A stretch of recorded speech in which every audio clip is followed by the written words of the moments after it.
Hello.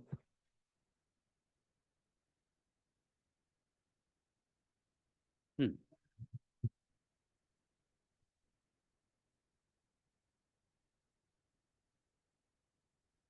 Last class में बच्चों हमने पैकेजिंग का एक हल्का सा स्टार्ट किया था। उसमें मैंने आप लोगों को कुछ अमाइनो एसिड के बारे में सिखाया था। अमाइनो एसिड को यह सिखा दिया था कि हम पेप्टाइड बॉन्ड से आपस में जोड़ते हैं, और अमाइनो एसिड की जो चेन बनती है उसी अमाइनो एसिड की चेन को कहा जाता है प्रोटीन। ये हमने सीख लिया था। अब बच्चों उसमें दो अमाइनो एसिड ऐसे होते हैं जो एसिडिक है, ग्लूटामिक और एस्पार्टिक। तीन ऐसे थे जो बेसिक थे, लाइसिन, आर्जिनिन, हिस्टिडीन। फिर सीखा था हमने क्या लाइसिन पर पॉजिटिव चार्ज होता है ड्यू टू साइड चेन, और बताया था कि साइड चेन में एक्स्ट्रा प्लस आ जाता है NH2 की वजह से। मान लीजिए बच्चों, आपको समझाने के लिए ये मैंने यहाँ पे लिखा लाइसिन। अच्छा, यहाँ लिखा मैंने आर्जिनिन। फिर मैंने यहाँ लिखा लाइसिन। फिर मैंने यहाँ लिखा आर्जिनिन। फिर यहाँ लिख दिया मैंने मिथियोनिन। फिर लिख दिया ग्लूटामिक एसिड। फिर यहाँ लिख दिया lysine, arginine and so on. ऐसे हम चलते जाएं। अगर मैं इन सारे अमाइनो एसिड को जोड़ता जाऊं, कौन सा बॉन्ड? जब ये पेप्टाइड बॉन्ड से जुड़ेंगे तो क्या अमाइनो एसिड की चेन बन रही है? बताओ ये पूरी चेन क्या कहलाती है? कैसे हम प्रोटीन कहेंगे। और ये जो प्रोटीन बना, इस प्रोटीन का बच्चों हमने स्पेशल नाम भी दिया है, और यही कहलाता है हिस्टोन प्रोटीन। ये पूरा प्रोटीन क्या बन जाएगा? हिस्टोन। अब बच्चों इस हिस्टोन प्रोटीन की खासियत जरा ध्यान से देखिएगा। इसमें लाइसिन आर्जिनिन इनकी नंबर क्या ज्यादा है? लाइसिन आर्जिनिन एसिडिक या बेसिक? तो हिस्टोन प्रोटीन के बच्चों कुछ खास पॉइंट में सबसे पहला यही होता है कि इसमें बेसिक अमाइनो एसिड की नंबर ज्यादा होती है। अच्छा, बेसिक में भी कौन ज्यादा होते हैं? Lysine and arginine. तो इनको कहा भी जाता है कि ये लाइसिन आर्जिनिन रिच है। अच्छा, मैं एक लाइन बोलता हूं, ढंग से जवाब देना। हिस्टोन प्रोटीन में ओनली लाइसिन आर्जिनिन है? नहीं, इसमें बच्चों सारे 20 अमाइनो एसिड है।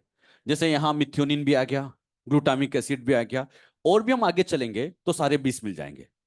इन 20 में से कौन ज्यादा है? Lysine arginine. तो बस लाइसिन आर्जिनिन की नंबर इसमें ज्यादा है। ऐसा नहीं सोचना कि केवल लाइसिन आर्जिनिन, सभी 20 मिलेंगे। फिर आप लोगों को यह भी पता है कि इसमें बच्चों lysine arginine basic amino acid ज्यादा है, तो यह एक तरह का बन जाता है बेसिक प्रोटीन। यह बेसिक प्रोटीन होता है। अच्छा, इसमें बच्चों यहां पर आप लोग बताइएगा, इस लाइसिन पर चार्ज पॉजिटिव। बताओ, arginine, lysine, arginine, methionine. Neutral मतलब जीरो हो गया। बताओ, ग्लूटामिक, नेगेटिव, पॉजिटिव, पॉजिटिव। तो एक बात नोटिस करो, इस पे ज्यादातर चार्ज क्या है? तो हम कह सकते हैं हिस्टोन प्रोटीन पर नेट चार्ज। तो इस पे बच्चों हमेशा याद रखना, नेट चार्ज जब भी पूछे तो आप बताइएगा पॉजिटिव। अच्छा, क्वेश्चन आता है, हिस्टोन पर नेट चार्ज क्या पॉजिटिव है? किसके कारण? लाइसिन और आर्जिनिन के कारण। फिर पूछेंगे, लाइसिन पर पॉजिटिव क्यों है? साइड चेन के कारण। और साइड चेन में ऐसा क्या था? NH2। कुछ याद है ना बेटे? हिस्टोन प्रोटीन के अगर बच्चों में आप लोग को टाइप समझाऊं, तो ये टोटल 5 टाइप के होते हैं। उसमें एक होता है H1, S2A, S2B, S3, H4। इसमें बच्चों H5 नहीं होता, क्योंकि यहां जो H2 है ना, इसके दो पार्ट है, A एंड B। अच्छा, ये सारे के सारे हिस्टोन ही है। तो अगर मैं ऐसे पूछता आपसे कि बताइए बच्चों, S3 पर चार्ज, तो S3 पे भी चार्ज पॉजिटिव होगा, क्योंकि है तो सारे हिस्टोन ही। अच्छा, ये जो बच्चों हिस्टोन प्रोटीन होता है, बात आती है इसके क्या फंक्शन है। अगर हम हिस्टोन प्रोटीन के फंक्शन की बात करें तो इसका सबसे मेन फंक्शन होता है DNA की पैकेजिंग। ये बच्चों DNA की पैकिंग में हेल्प करता है। अच्छा, मुझे आप एक बात सभी बताइए, DNA क्या बहुत बड़ा है? अब हमें इसको सेल में पैक करना है, तो पैक करने के लिए मुझे बताइए, इसे हमें छोटा बनाना पड़ता है। मान लीजिए हमारे पास एक रस्सी है जो इस वॉल से लेके इस वॉल तक फैली हुई है। क्या हमें इतनी जगह चाहिए? तो हमें बच्चों इसको फोल्ड करने के लिए किसी न किसी प्रोटीन के साथ, किसी न किसी मॉलिक्यूल के साथ जोड़ना पड़ेगा। अब मुझे एक बात बताओ, DNA पर चार्ज नेगेटिव क्यों आना चाहिए सबको? फॉस्फेट की वजह से। क्या DNA पे नेगेटिव है? तो अगर मुझे इसको सेल में बिठाना है, तो इसे जिस प्रोटीन के साथ जोड़ना पड़ेगा उस पे चार्ज। बताओ, हिस्टोन पर चार्ज क्या है? और पॉजिटिव होने की वजह से ये पैकिंग कराता है। अरे बात समझना बेटे। या ऐसे भी सोच सकते हो, DNA का नेचर एसिडिक। DNA कैसा है? तो उसे जोड़ने के लिए बेसिक चाहिए, हिस्टोन का नेचर। बेसिक है तो ये इसको बाइंडिंग करने में हेल्प करेगा। कभी आपसे पूछे पैकेजिंग में हिस्टोन प्रोटीन ही क्यों काम आता है? हाँ, क्योंकि ये बेसिक नेचर का है, साथ ही साथ इस पे पॉजिटिव चार्ज है जो नेगेटिव डीएनए के साथ आसानी से बाइंड कर जाता है, तो पैकिंग करने में हेल्प करेगा।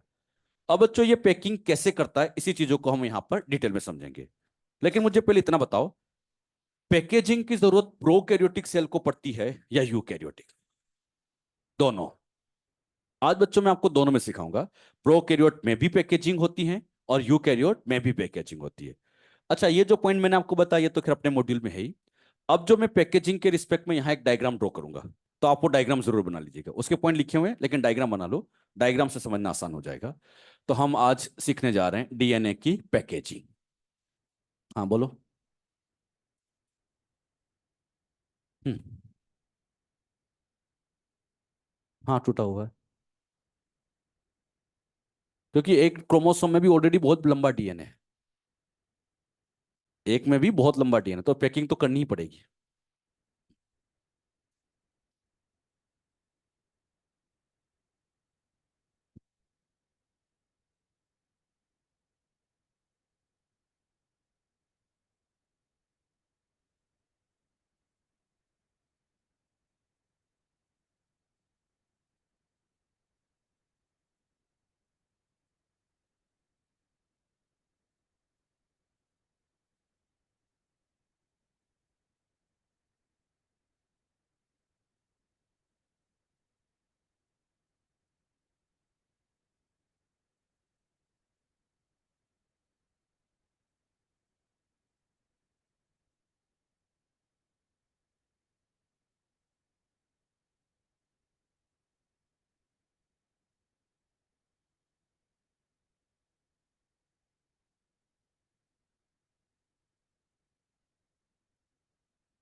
हो गया कंप्लीट।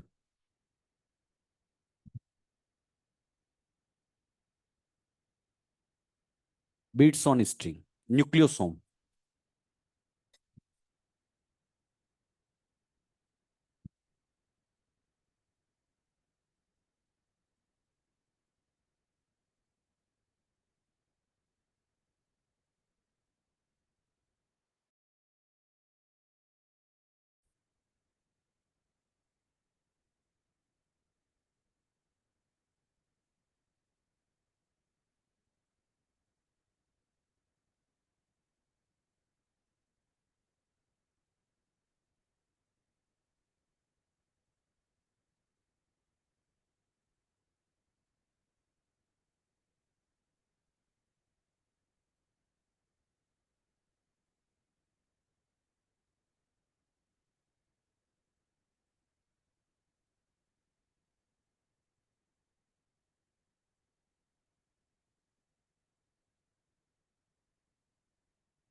हो गया कंप्लीट। जल्दी बनाने की आदत रखो है ना।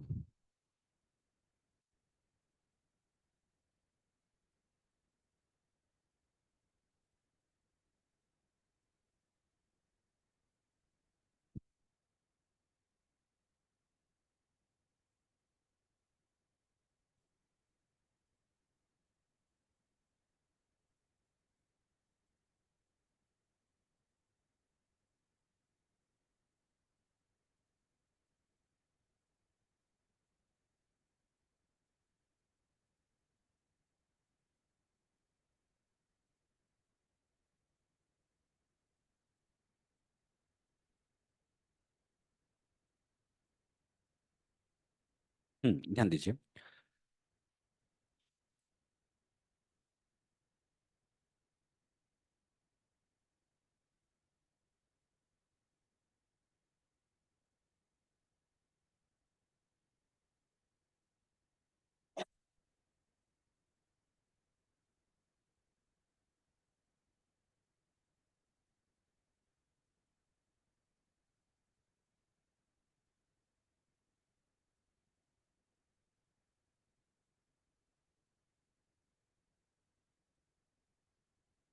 अब समझो। जब बच्चों पैकेजिंग होती है तो पैकेजिंग प्रोकैरियोट और यूकैरियोट दोनों ही सेल में होती है। सबसे पहले बच्चों मैं आपको प्रोकैरियोट में समझाता हूँ, फिर यूकैरियोट। बहुत ध्यान से इसको समझिएगा। ये जो बातें हम समझ रहे हैं सब एनसीईआरटी की ही हैं, तो बहुत ध्यान दीजिएगा इधर। यहाँ पर आप देख पा रहे हैं बच्चों, ये डीएनए है। प्रोकैरियोटिक सेल का डीएनए सबको पता भी है कि प्रोकैरियोट में डीएनए होगा तो डबल स्टैंड, लेकिन प्रोकैरियोटिक सेल में डीएनए कैसा होता है? सर्कुलर। अच्छा, ई कोलाई के डीएनए की लेंथ हमने लास्ट क्लास में क्वेश्चन में लिखा भी थी, 1.36 mm। अब बच्चों ये तो है मिलीमीटर, और जो ई कोलाई की सेल है ना वो भी देखा जाए तो माइक्रोमीटर में ही होती है। मतलब यहां पे भी वही प्रॉब्लम है कि डीएनए बड़ा है और सेल छोटी है, तो यहां हमें पैकिंग करनी पड़ेगी। लेकिन प्रोकैरियोट की बच्चों की सबसे बड़ी समस्या यह होती है कि इन प्रोकैरियोट्स के अंदर हिस्टोन प्रोटीन नहीं होता। पैकेजिंग के लिए अभी हमने सीखा कि हिस्टोन चाहिए, लेकिन प्रोकैरियोट में हिस्टोन है ही नहीं, क्योंकि उस हिस्टोन को बनाने के लिए जो जीन चाहिए होती है वो प्रोकैरियोटिक सेल के अंदर एब्सेंट है।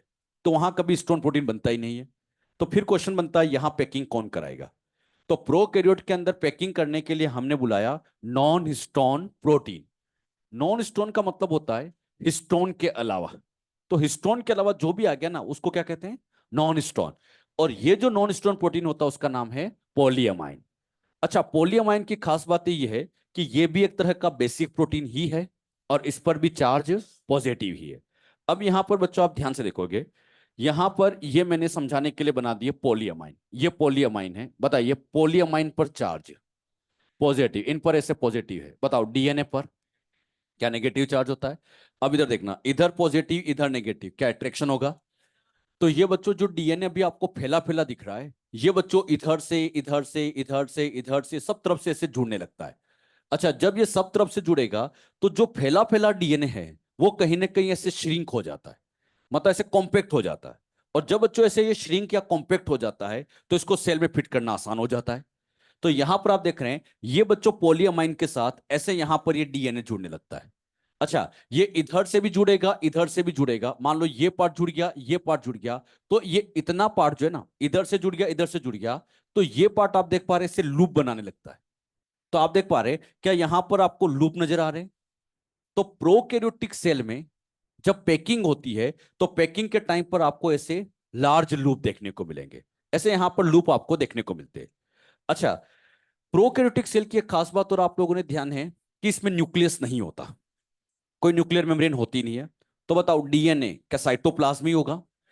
लेकिन याद रखना, इनका डीएनए होगा साइटोप्लाज्म में, लेकिन ये साइटोप्लाज्म में पूरा स्केटर्ड नहीं होता। ये साइटोप्लाज्म के अंदर एक एरिया में जाके फिक्स हो जाता है, और जिस एरिया के अंदर अब ये डीएनए बैठा हुआ है, इसी एरिया को नाम दिया जाता है न्यूक्लियोइड, या इसी का एक नाम और जीनोफोर, या एक नाम और आप लोग को शायद याद हो, इंसिपिएंट न्यूक्लियस। पढ़ा है कभी ऐसा आप लोगों ना? अब याद रखना न्यूक्लियोइड क्या होता है।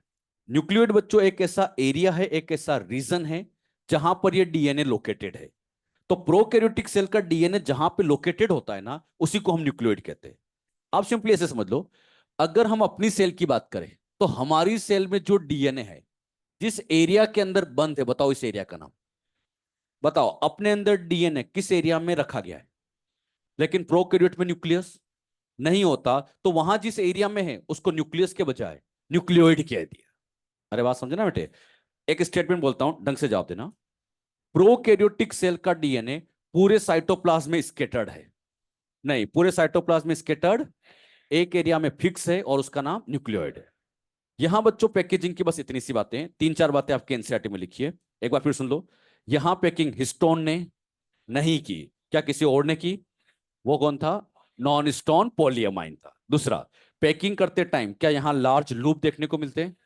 और तीसरा, डीएनए पूरे साइटोप्लाज्म में स्केटर्ड, जिस एरिया में फिक्स हो गया उसका नाम। तो ये तीन बातें आपके एनसीईआरटी में लिखी है, तो आपको भी यही याद रखना है। अच्छा, प्रोकैरियोट से अगर हम आगे चले तो यूकैरियोट की तरफ। यूकैरियोट के अंदर आप देखेंगे कि यहां जो डीएनए होता है काफी बड़ा होता है, और इसमें पैकिंग करने के लिए स्पेशल प्रोटीन बुलाया गया जिसका नाम है हिस्टोन प्रोटीन।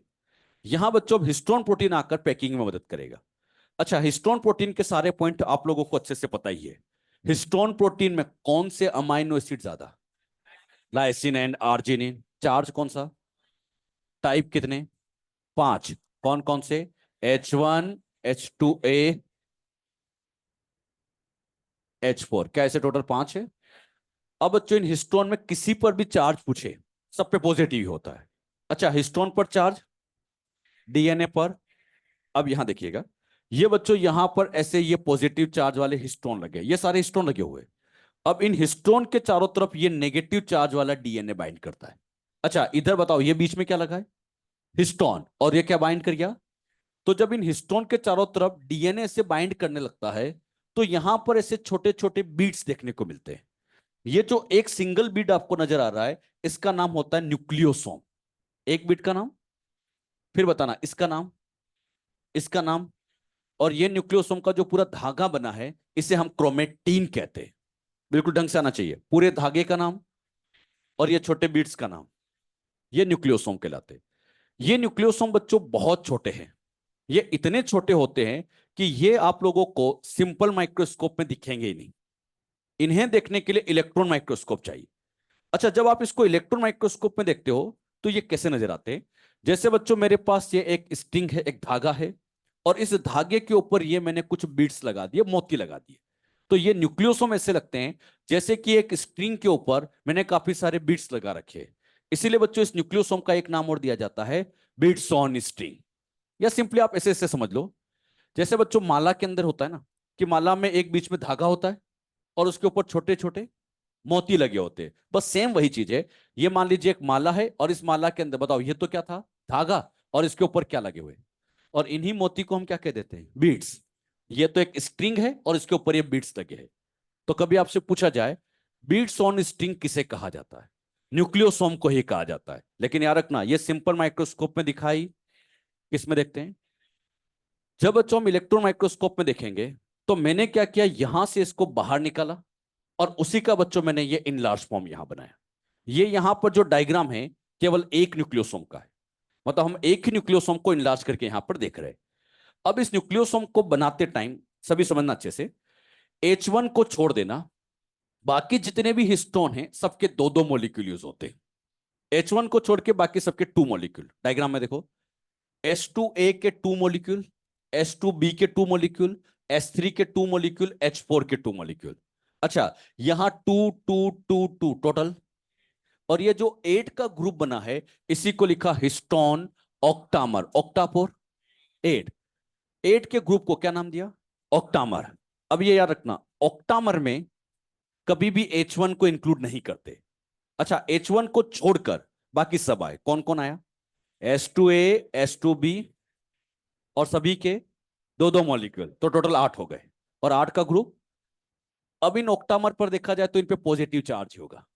अब इस पॉजिटिव चार्ज के चारों तरफ ये नेगेटिव चार्ज वाला ब्लू कलर का डीएनए बाइंड करता है।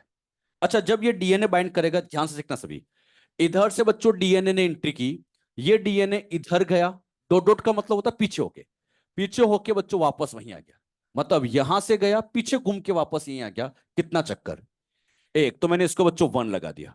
इसे ऐसे समझ लो आप तो, कि मान लो यहां से एंट्री की, ये इधर गया, पीछे होके घूम के वापस वहीं आ जाता है। अच्छा, पीछे वाला आपने को दिखाई, इसलिए मैंने डॉट डॉट करके बना दिया। फिर आप देखो, यहां से बच्चों इसने एंट्री की और यहां तक आया, कितना चक्कर? आधा। Very good. तो इसको मैंने 0.5 लिखा। प्लस यहां से लेके यहां तक आया, क्या ये आधे का भी आधा है? और ये आधे का भी आधा है, तो इसको मैं लिखूंगा 0.25। अच्छा, टोटल काउंट करो, 1.75। एक बार फिर समझना, बताइए क्या पहला टर्न पूरा हुआ? फिर कितना चला? आधा। फिर आधे का भी आधा और एग्जिट हो जाता है। मतलब ये कभी भी 2 टर्न पूरे नहीं करता, उस 2 से थोड़ा पहले बाहर आ जाता है।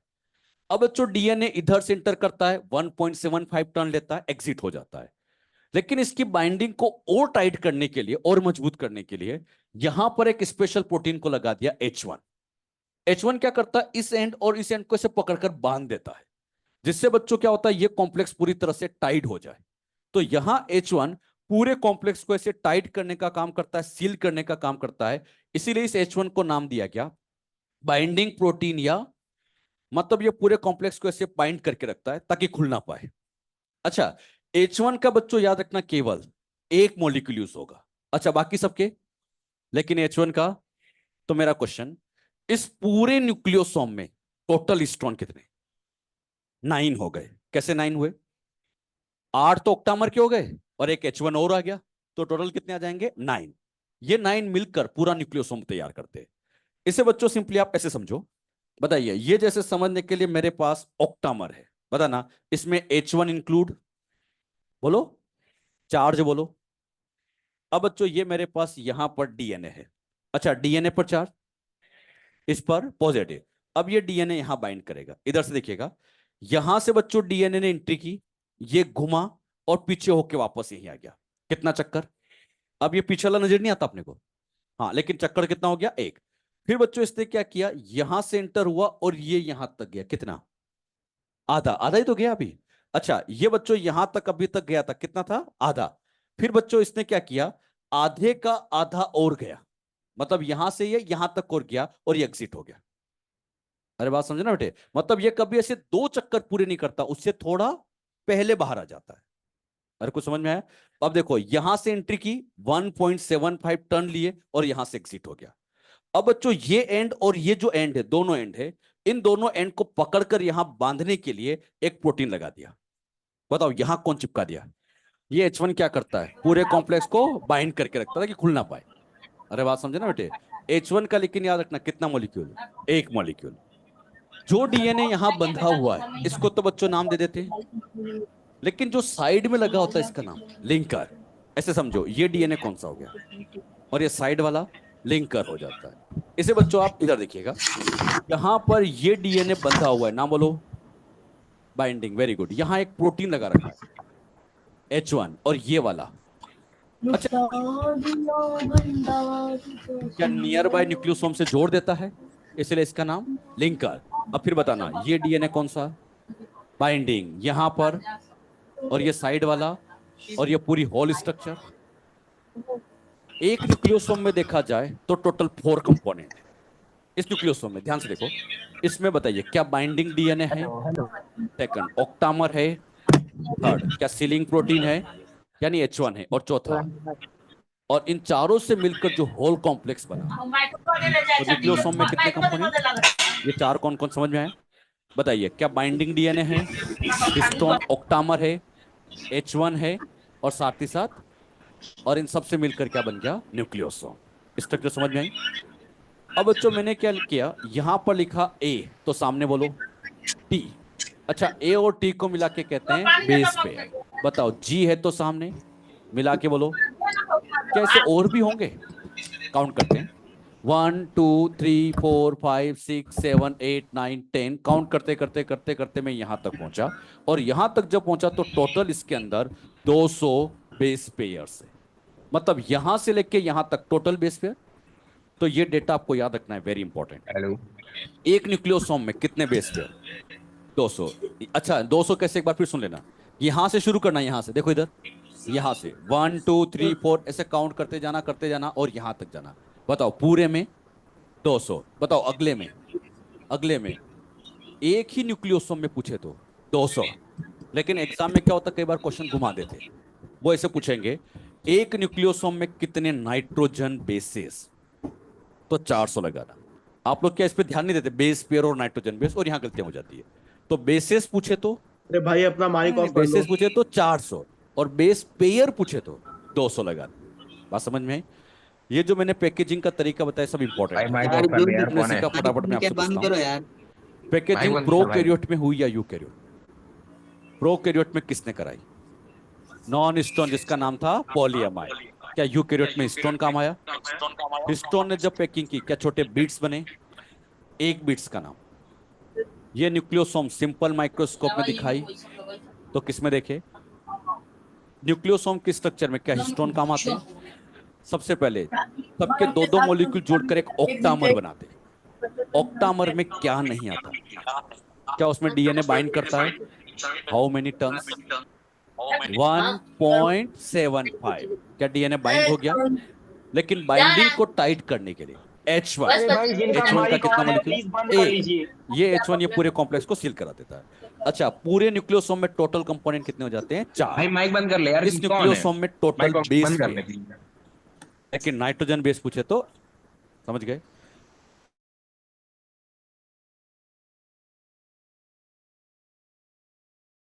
क्या बना लोगे, तो ये डायग्राम छाप के आ जाना। अरे बात समझे ना बेटे। मैं फिर कहूंगा बच्चों, इसमें मतलब बायोलॉजी में स्पेशली बोर्ड के लिए अलग से कुछ नहीं पढ़ना होगा आपको, ये जो हम पढ़ रहे हैं ये बोर्ड के लिए भी तैयार है। बात समझे ना बेटे। तो जैसे ये अपनी एनसीईआरटी में क्या ये डायग्राम दिया है, तो ये डायग्राम दिया तो ये समझ लो बोर्ड के लिए भी आना है। बात समझ गए ना। तो इन डायग्राम की थोड़ी प्रैक्टिस रखा करो आपके, हाँ सर ने ऐसे कुछ बनवाया था। बात समझ गए। अच्छा, अब इसमें बच्चों किस तरह के न्यूमरिकल आते हैं वो मैं आपसे पूछता हूँ। तो लिखिए एक क्वेश्चन, ये सबको क्लियर हुआ अच्छे से। अच्छा एक बात बताओ, ये न्यूक्लियोसोम किस में दिखा, प्रोकैरियोट यूकैरियोट। हाँ, जब बच्चों डीएनए के साथ हिस्टोन जुड़ता है ना तो ऐसे न्यूक्लियोसोम बन जाता है। प्रोकैरियोट में आप देखो कहीं ऐसे न्यूक्लियोसोम वगैरह नहीं होते। लिखिए क्वेश्चन, ये हंस मत भाई। फाइंड आउट, फाइंड आउट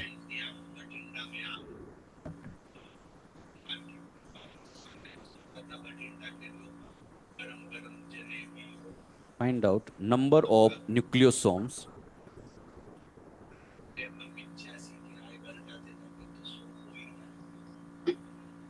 किसी बच्चे का माइक ऑन है क्या इसमें क्लास में, मतलब किसी ने इस पे चला रखा है क्या। तो आप में से किसी बच्चे ऑनलाइन है तो ऑनलाइन में किसी का अगर माइक ऑन है तो इसको ऑफ कर देना, है ना, किसी बच्चे का, क्योंकि इसमें डिस्टरबेंस हो रहा है। हाँ बंद कर दो बेटा जिसका भी ऑन है ये।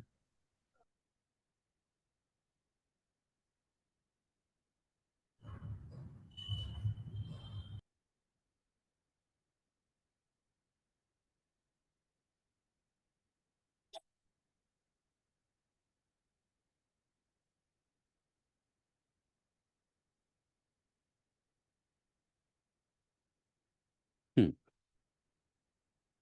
चलिए लिखिए question, how many nucleosomes are, अच्छा फाइंड आउट, ठीक है, find out number of nucleosomes in a find out number of nucleosomes in a diploid in a diploid cell of in a diploid cell of human.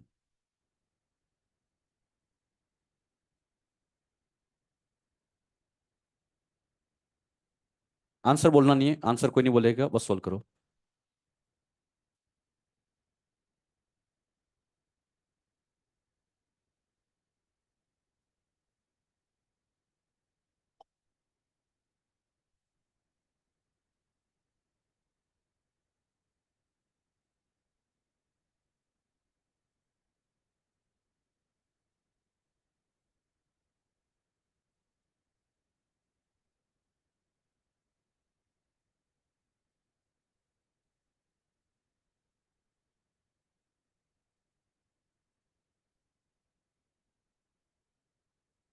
आगे answer क्या रहा है? 3.3 into 10 to the power 7। एक nucleosome में कितने base pair? तो बस base pair अगर याद है 200 से डिवाइड कर दो। चलिए इसको मैं सिखाता हूं, ध्यान दो जिसका आंसर नहीं आया। ये जो क्वेश्चन मैंने आपको समझाया ना बेटे, ये एनसीईआरटी का, ये जो क्वेश्चन अभी हमने नोट किया था ये एनसीईआरटी का क्वेश्चन है। एनसीईआरटी जब पढ़ोगे तो मिलेगा ये क्वेश्चन। कभी भी बच्चों आप लोगों को नंबर ऑफ न्यूक्लियोसोम अगर निकालना हो तो इसके लिए सिंपल सा तरीका ये फॉलो करें, total base pair divide by 200 base pair, इसका यूज किया करो। अच्छा मुझे बताइए 200 बेस पेयर से डिवाइड क्यों करवाया? क्योंकि एक में 200 होते। बात समझे ना बेटे? अब बताइए मैंने आपसे कौन सी सेल में पूछा? डिप्लॉयड। अब डिप्लॉयड सेल के बेस पेयर आपको याद होना चाहिए, 6.6 इंटू 10 टू द पावर 9। ये जो वैल्यू मैं लिख रहा हूं ना, ये एग्जाम में दी नहीं जाती है। एग्जामिनर जानता है, बच्चों को सब आता है। अरे बात सुनना बेटे, मैंने सिखा रखा है वैल्यू आप लोग को, तो ये याद रखना है, आगे भी पूछूंगा मैं। बताइए टोटल कितना? 200। 200 बेस पेयर से डिवाइड किया तो आंसर क्या आ जाएगा? 3.3 इंटू 10 टू द पावर 7। इतने न्यूक्लियोसोम्स होंगे कितनी सेल में? तो एक सेल के अंदर बच्चों आपको इतने न्यूक्लियोसोम्स मिलेंगे। ये समझ में आया कैसे सोल्व करना है? तो बहुत आसान है, बस 200 से डिवाइड ही तो करना था। हाँ लेकिन ये डेटा याद होना चाहिए तब आंसर दे पाओगे। अच्छा इस क्वेश्चन को मैं थोड़ा घुमा देता, मैं ऐसे कह देता, मैं नंबर ऑफ न्यूक्लियोसोम्स आपको दे देता और मैं कहता कि सेल के बेस पेयर निकालो, कर लोगे? क्या करोगे?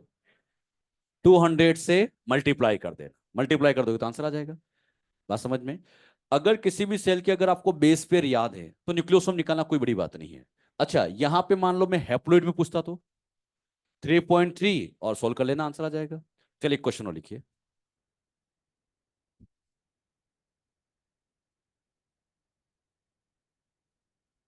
लिखिए question. Find out number of nucleosomes, find out number of nucleosomes, answer कोई नहीं बोलेगा, number of nucleosomes in an E coli cell. Answer नहीं बोलना है, find out number of nucleosomes in an E coli cell. बोलना नहीं, बोलना नहीं, बोलना नहीं, बोलना नहीं।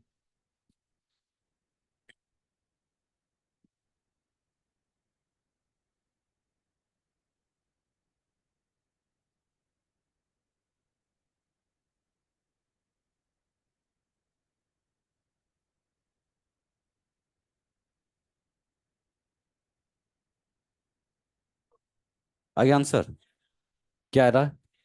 0। हाँ ये जो सेल है इकोलाई प्रोकैरियोट है। अब बच्चों ये प्रोकैरियोटिक सेल में बताओ न्यूक्लियोसोम कहाँ है? अरे है ही नहीं। न्यूक्लियोसोम तो तब बनते हैं जब हिस्टोन प्रोटीन होता है। अरे बात समझे ना? तो प्रोकैरियोटिक सेल में न्यूक्लियोसोम बनेंगे नहीं, तो आंसर क्या जाएगा? 0। तो ऐसा नहीं कि सर हमने तो बड़ी मुश्किल से बेस पर याद किए थे, है ना, तो आंसर देके रहेंगे ना, तो वो नहीं।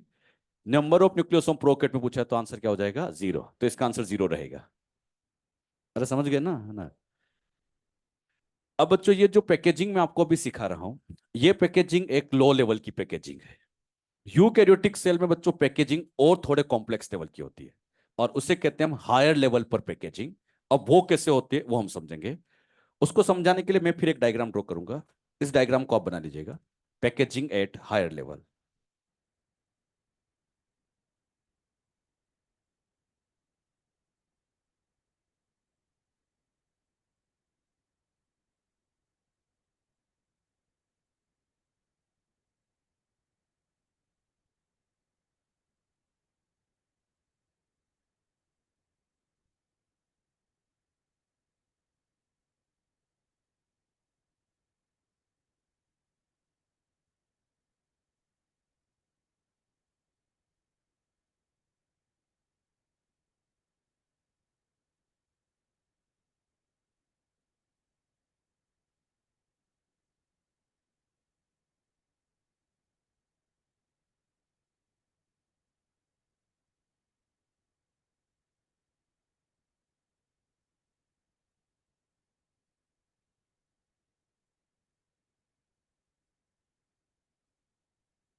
जो बच्चों ये वाला डायग्राम आप बनाओ, थोड़ा ध्यान समझ लो।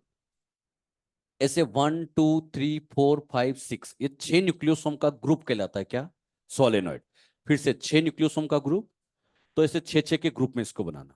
हाँ, ऐसे जरूरी नहीं कि 3 ही बना जाए, ऐसे ज्यादा भी बना सकते हैं। लेकिन 6 का ग्रुप होना चाहिए, है ना?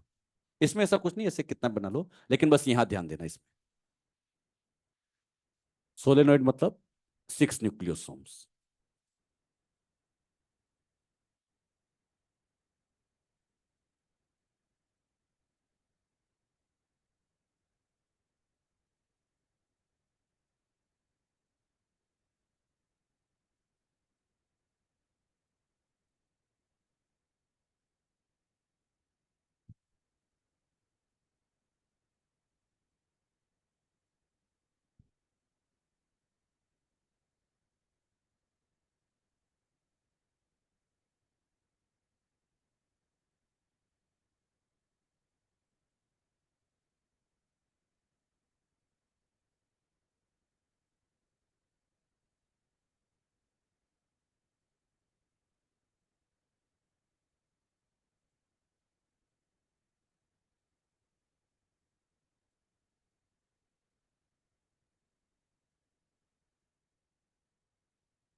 हो गया कंप्लीट।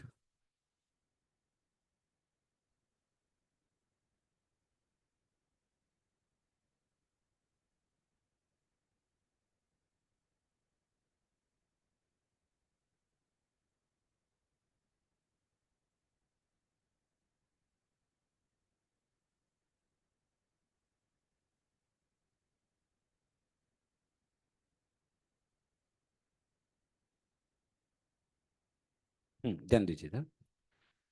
जब बच्चों हायर लेवल पर पैकेजिंग होती है, तो हायर लेवल पर पैकेजिंग तब की जाती है जब अल्टीमेटली सेल का डिवीजन होता है। सेल डिवीजन के बारे में आप जानते भी होंगे, लेकिन मैं कुछ बातें यहाँ आपको एक बार समझा देता हूँ। सेल डिवीजन की जो साइकिल शुरू होती है वो जीवन से होती है। अच्छा, जीवन में आप देखोगे ऐसी थ्रेड लाइक स्ट्रक्चर होती है, उसको आप क्रोमेटिन कहते हो। जीवन से जब एज पे जाती है तब भी यही क्रोमेटिन होता है, बस इसमें डीएनए की क्वांटिटी डबल हो जाती है। डीएनए डबल इसलिए हो जाता है क्योंकि डीएनए का रेप्लिकेशन हो जाता है। ऐसे बच्चों फिर आगे चलते हैं G2 फेज, तब भी ऐसे क्रोमेटिन ही रहता है। लेकिन जैसे बच्चों ये एम फेज शुरू होती है, एम फेज में चार पार्ट आते हैं। सबसे पहले आते हैं प्रोफेज, मेटाफेज, एनाफेज और टीलोफेज। अच्छा, अगर बच्चों हम प्रोफेज की बात करें, तो प्रोफेज के अंदर ये जो क्रोमेटिन थ्रेड है, अब इस क्रोमेटिन थ्रेड का कंडेंसेशन शुरू होता है। कंडेंसेशन का मतलब होता है उस क्रोमेटिन थ्रेड को धीरे छोटा करना। जब बच्चों इसको कंडेंसेशन करते हैं, तो कंडेंसेशन की वजह से यहां पर एक ऐसी ऐसी कॉम्पैक्ट स्ट्रक्चर बनना यहां पर शुरू हो जाती है। और ये जो कॉम्पैक्ट स्ट्रक्चर बनने लग गई है, इसको हम कह देते हैं क्रोमोसोम। अच्छा, ये क्या है? क्रोमेटिन। तो ये क्या बन गया? लेकिन याद रखना, प्रोफेज में कंडेंसेशन केवल स्टार्ट होता है, कंप्लीट नहीं होता। यहां कंडेंसेशन केवल स्टार्ट होता है, ये कंडेंसेशन चलता जाएगा मेटाफेज तक। अच्छा, मेटाफेज में कंडेंसेशन कंप्लीट हो जाता है, तो यहां पर आप देखोगे बहुत बढ़िया से वेल डेवलप्ड क्रोमोसोम देखने को मिलेंगे। अच्छा, कौन सी स्टेज में अच्छे से क्रोमोसोम नजर आते हैं? मेटाफेज। यहां क्रोमोसोम बनना शुरू होते हैं, लेकिन यहां अच्छे से दिखाई देते हैं। अच्छा, मेटाफेज के बाद जब एनाफेज आती है, तो फिर इन दोनों क्रोमोसोम के बीच में एक सेंट्रोमियर होता है। क्या वो सेंट्रोमियर स्प्लिट हो जाता है? सेंट्रोमियर स्प्लिट हो जाता है, तो ये जो क्रोमेटिड है, ये क्रोमेटिड बच्चों ऐसे अलग अलग हो जाते हैं। और फिर फाइनली बच्चों यहां पर यही टीलोफेज में इस क्रोमोसोम से वापस बन जाता है क्रोमेटिन। ध्यान से देखो, ये भी क्रोमेटिन है लास्ट में भी। लेकिन जब सेल का डिवीजन चल रहा था, तो इसी टाइम पर आपको क्या नजर आए? क्रोमोसोम। कहने की बात है, डिवीजन के पहले भी क्रोमेटिन, बाद में भी, और जब डिवीजन चल रहा है तब क्रोमोसोम। ये क्रोमोसोम एक तरह की हायर लेवल की पैकेजिंग है। अब ये कैसे होता है, इसको बच्चों हम सीखेंगे। यहां पर आप देखोगे तो ये जब तक अकेला था, ये डीएनए था। डीएनए आप जानते हैं काफी लंबा है। इस डीएनए को पैक करने के लिए हमने हिस्टोन प्रोटीन की मदद ली। जब हिस्टोन ने इसकी पैकेजिंग की, तो यहां पर बच्चों ऐसे 8 हिस्टोन का ग्रुप बनता गया। क्या नाम था? ऑक्टामर। यहां पर क्या था? H1। और ये पूरा कॉम्प्लेक्स, बोलो बोलो बोलो, न्यूक्लियोसोम। अच्छा, इस पूरे कॉम्प्लेक्स का नाम? तो क्या ऐसे काफी सारे न्यूक्लियोसोम होंगे? समझाने के लिए मैंने कुछ बनाए, लेकिन याद रखना ऐसे काफी सारे होते। जैसा कि अभी आपने कैलकुलेट करके बताया भी है, 10⁻7 की रेंज में होते। अब बच्चों ये न्यूक्लियोसोम में यहां पर क्या लगा होता है? H1 H1 H1 H1। क्या सब में होगा H1 ऐसे? इन सारे न्यूक्लियोसोम में से H1 होता है। अब हुआ क्या? इस H1 की इंटरेक्शन की वजह से, मतलब इधर का H1, इधर का H1, इधर का H1, ये आपस में इंटरेक्शन करते। और इस H1 की इंटरेक्शन की वजह से यहां पर बच्चों ये पहला, दूसरा, तीसरा, चौथा, पांचवा और छठा, ये 6 न्यूक्लियोसोम एक दूसरे के पास आ जाते हैं। और इन्हीं 6 न्यूक्लियोसोम का एक ग्रुप बन जाता है। उसी ग्रुप का नाम बनता है सोलेनॉइड। याद रखना, सोलेनॉइड में कितने न्यूक्लियोसोम आएंगे? 6। यहां सोलेनॉइड के अंदर ये 1 2 3 4 5 6, 6 न्यूक्लियोसोम का ग्रुप नाम बोलो। फिर से बताना। अगले वाले 1 2 3 4 5 6, बताओ 6 का ग्रुप सोलेनॉइड। फिर नेक्स्ट 6 का ग्रुप सोलेनॉइड। ऐसे बहुत सारे होंगे। तो ये बच्चों ऐसे सोलेनॉइड की फॉर्म में होते हैं। अच्छा, और इसी सोलेनॉइड की फॉर्म में ही हमारी सेल में क्रोमेटिन है। मतलब अपनी सेल में जो क्रोमेटिन होता है, या अपनी सेल में जो डीएनए होता है, बेसिकली इसी फॉर्म में होता है। मतलब अपनी सेल में डीएनए इस फॉर्म में बैठा हुआ है। अब हुआ क्या? G1 थी, एस थी, G2 थी, तब तक तो यही क्रोमेटिन था। लेकिन जैसे बच्चों प्रोफेज आती है, यानी जैसे सेल डिवीजन शुरू हुआ, प्रोफेज शुरू हुई, अब इस क्रोमेटिन को फर्दर कंडेंस करते हैं। कंडेंस मतलब छोटा। और जब इसको कंडेंस करते हैं, पैक करते हैं, तो इसी से बनना शुरू हो जाता है क्रोमोसोम। अच्छा, क्रोमेटिन क्रोमोसोम में डिफरेंस बन जा रहा है। ये लंबा धागा तब तक क्रोमेटिन, और छोटा हो गया तो ये जो क्रोमोसोम बनते हैं, इस पैकिंग को कहा जाता है हायर लेवल।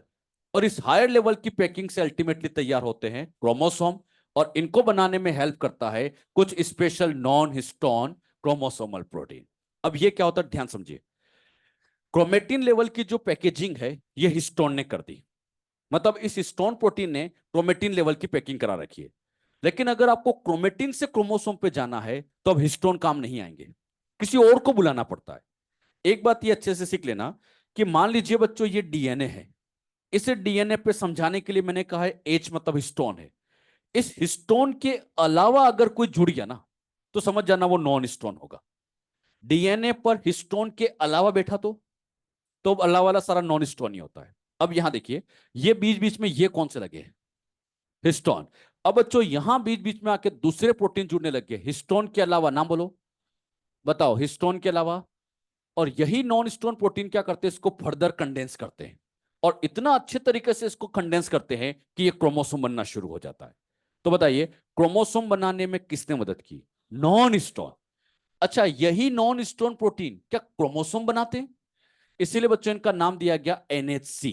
एनएचसी का फुल फॉर्म होता है नॉन हिस्टोन क्रोमोसोमल प्रोटीन।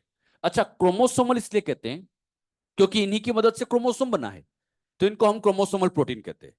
एक एक वर्ड बच्चों ढंग से क्लियर होना चाहिए। पहले मुझे बताओ, नॉन स्टोन क्यों लिखा, क्या हिस्टोन के अलावा आया? अच्छा, इसने बनाया क्या, तो पूरा नाम क्या बन गया, नॉन स्टोन, शॉर्ट में लिखे तो एनएचसी प्रोटीन। और इसी एनएचसी प्रोटीन की इंटरेक्शन की वजह से फाइनली क्या बन जाते हैं, क्रोमोसोम। ऐसे बच्चों क्रोमोसोम तैयार हो जाते हैं। और अपनी सेल में देखें तो वाकई में ऐसे क्रोमोसोम मेटाफेज के अंदर देखने को मिलेंगे। अच्छा, यहां पे बच्चों बीच बीच में से काफी सारे एनएचसी प्रोटीन लगे होंगे। ये कौन सी स्टेज थी, मेटाफेज। मेटाफेज के बाद एनाफेज के बाद टीलोफेज में यही क्रोमोसोम क्या फिर से क्रोमेटिन में आ जाएगा? कैसे? अरे वो जो एनएचसी प्रोटीन थे, अब वो क्या करने लगेंगे, हटने लगे। और जैसे ही वो हटने लगेंगे, वापस क्रोमोसोम फिर क्या बन जाएगा, क्रोमेटिन। अरे कुछ समझ में आया? कभी आपसे पूछे डीएनए, क्रोमेटिन, क्रोमोसोम, इनमें डिफरेंस बताओ, बता सकते हो? जब तक ये अकेला है, डीएनए अकेला है, तो जब ये डीएनए हिस्टोन से जुड़ने लग गया, तो क्रोमेटिन बन जाता है। किसी भी डीएनए को क्रोमेटिन कब बोलते हैं, हिस्टोन से जुड़ने लग जाए तो वही डीएनए अब क्रोमेटिन बन जाता है। और उसी क्रोमेटिन को फर्दर कंडेंस कर दो, क्रोमोसोम बन जाता है। ये डीएनए, क्रोमेटिन, क्रोमोसोम जानते हो सब अच्छे से? फिर से सुन लेना, अकेला है तो हिस्टोन से जुड़ा, और वही क्रोमेटिन छोटा हो गया तो क्रोमोसोम। अच्छा, क्रोमोसोम कब बनते हैं, नहीं बनते कब है, सेल डिवीजन। अच्छा, ये क्रोमोसोम की जो पैकिंग है, लो लेवल या हाई? तो सबसे पहला क्वेश्चन, हायर लेवल पर पैकिंग कब होती है, सेल डिवीजन के टाइम। सेल डिवीजन की कौन सी स्टेज? हायर लेवल पर पैकिंग कराता कौन है, एनएचसी। हायर लेवल पर पैकिंग से बनते क्या है, क्रोमोसोम बनते हैं। अरे बात समझे? और एक बात और आप नोटिस कर रहे होंगे, ये डीएनए क्या बहुत लंबा था? जब क्रोमेटिन बना तो वो डीएनए थोड़ा सा छोटा हो गया, लेकिन जब क्रोमोसोम बना तो और छोटा हो गया। मतलब धीरे धीरे पैकिंग हायर लेवल पे चलती जा रही। अरे बात समझे ना? और लास्ट में आके जब टीलोफेज में, तो पैकिंग फिर खुल जाएगी। बात समझ गए ना बेटे? तो इस तरह से बच्चों हायर लेवल पर पैकिंग की जाती है। अब ये जो क्रोमेटिन होते हैं, अब इन क्रोमेटिन के बच्चों फर्दर टू फॉर्म किए जाते हैं। क्रोमेटिन में एक पार्ट आता है जिसे हम कहते हैं यूक्रोमेटिन, और एक आता है हेट्रोक्रोमेटिन। तो अब मैं आपको वो समझाऊंगा, different form of chromatin, euchromatin and heterochromatin. ये सबको समझ में आया अच्छे से?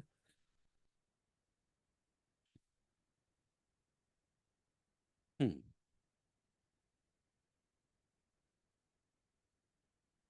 हाँ। क्योंकि क्रोमोसोम से आरएनए नहीं बन सकता, उतनी टाइट पैकेजिंग हो जाती है कि आरएनए बन ही नहीं सकता। इस वजह से कभी भी क्रोमोसोम सेल में जनरली नहीं मिलता है। अच्छा, नॉर्मली सेल में क्रोमोसोम मिलता है क्रोमेटीन। हाँ, ये क्रोमोसोम तो बस थोड़े टाइम के लिए दिखता है जब सेल डिवाइड करती है। बाकी नॉर्मली सेल में क्या मिलेगा, क्रोमेटीन, क्योंकि इसमें आरएनए बन जाता है। उससे आरएनए नहीं बन पाता, समस्या है।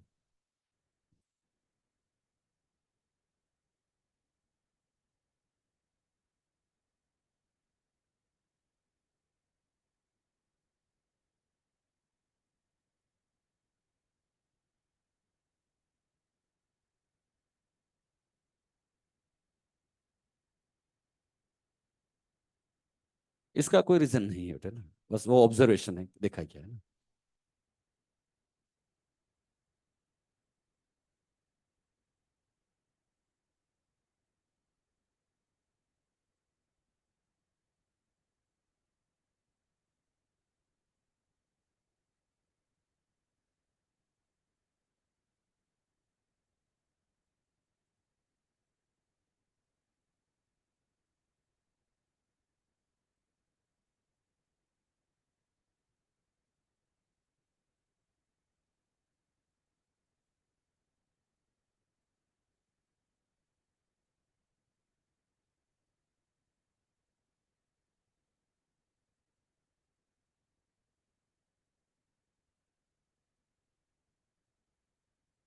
हम्म, ध्यान से इस पॉइंट को फिर समझिएगा। आप बच्चों इस क्रोमेटिन को ध्यान से देखोगे तो कहीं कहीं पर ऐसे न्यूक्लियोसोम आपको दूर दूर दिख रहे हैं, और कहीं पर न्यूक्लियोसोम ऐसे टाइट पैकेजिंग में दिख रहे हैं। इसी बेसिस पर क्रोमेटिन के दो पार्ट किए जाते हैं। एक पार्ट वो होता है जहां पर ये पैकिंग जो आपको लूज दिखाई दे रही है, ऐसे पार्ट को नाम दिया जाता है यू क्रोमेटिन। और जहां पर बच्चों आपको ये पैकेजिंग हाई दिखाई दे रही है, ऐसे पार्ट को नाम दिया जाता है हेट्रोक्रोमेटिन। यानी अगर हम क्रोमेटिन के पार्ट करें तो दो हो जाते हैं, एक यू क्रोमेटिन होता है, दूसरा हेट्रो। अब थोड़ी देर इसको ध्यान से सीखने की कोशिश करना। यू क्रोमेटिन और हेट्रोक्रोमेटिन में आप देखोगे तो ये जो मैंने रेड कलर से बना रखे हैं सारे हिस्टोन प्रोटीन है। अच्छा, इसमें देखो तो इसमें हिस्टोन आपको बस इतना सा ही दिख रहा है, लेकिन यहां पर हिस्टोन प्रोटीन क्या आपको बहुत ज्यादा नजर आ रहा है। तो मैं लिख सकता हूं कि यू क्रोमेटिन के अंदर जो हिस्टोन प्रोटीन होते हैं ये काफी कम होते हैं, जबकि हेट्रोक्रोमेटिन में उल्टा है, यहां हिस्टोन प्रोटीन काफी ज्यादा होते हैं। अच्छा, हिस्टोन का काम होता है डीएनए की पैकिंग करना। जरा सोचिए, इसमें हिस्टोन की नंबर क्या है, तो क्या पैकिंग भी ढंग से नहीं हुई। और इसी वजह से आप देख पा रहे हैं कि यहां जो पैकिंग है वो लूज ही रह जाती है। मतलब इसमें हिस्टोन कम है, और हिस्टोन कम होने की वजह से यू क्रोमेटिन की जो पैकिंग होती है ये लूजली पैक्ड होता है। लेकिन इस वाले में आप अपने आप समझ जाओगे। बताओ, हिस्टोन कैसा है, ज्यादा, तो क्या पैकिंग भी बहुत अच्छे से हो रही है। हिस्टोन ज्यादा है तो मैं श्योर कह सकता हूं कि यहां पर पैकेजिंग भी बहुत अच्छे से होगी, और ऐसे पार्ट को हम नाम दे देंगे टाइटली पैक्ड। तो ये पार्ट हो गया लूजली पैक्ड, ये हो जाएगा टाइटली पैक्ड।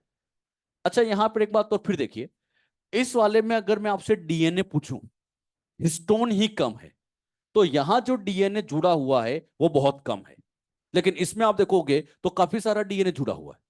तो बताइए, इसमें यहां हिस्टोन कम है तो डीएनए की अमाउंट कम होगी, और यहां पर डीएनए की अमाउंट, अच्छा डीएनए ज्यादा क्यों हो गया, हिस्टोन ही ज्यादा है तो पैकिंग अच्छे से हो गई, डीएनए ज्यादा आ गया।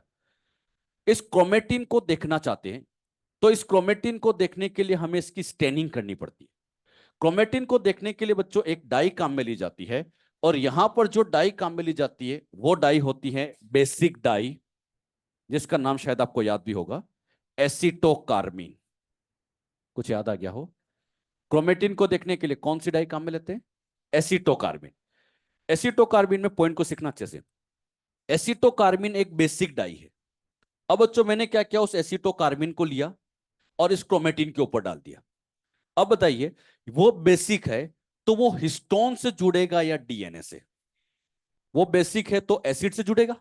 एसिडिक कौन है, क्या डीएनए एसिडिक होता है, तो अब ये डीएनए के साथ जुड़ेगा। लेकिन जरा ध्यान से सीखना, इसमें डीएनए कम है। अगर डीएनए कम है तो जब यहां डाई लगाएंगे तो क्या डाई कम जुड़ेगी। मतलब यहां डीएनए कम है तो मैं श्योर कह सकता हूं कि यहां जो डाई का अटैचमेंट होगा, ये डाई का अटैचमेंट कम होगा। और डाई का अटैचमेंट कम होगा तो ये आप लोगों को माइक्रोस्कोप में लाइट कलर का दिखेगा। अच्छा, ये पार्ट आपको लाइट नजर क्यों आएगा, क्योंकि डाई कम जुड़ी। और डाई कम क्यों जुड़ी, डीएनए ही कम है। इसको मुझे समझाने की जरूरत नहीं, क्या समझ जाओगे। बताओ, इसमें डीएनए, तो डाई लगाएंगे तो क्या यहां डाई ज्यादा चिपक चुकी होगी।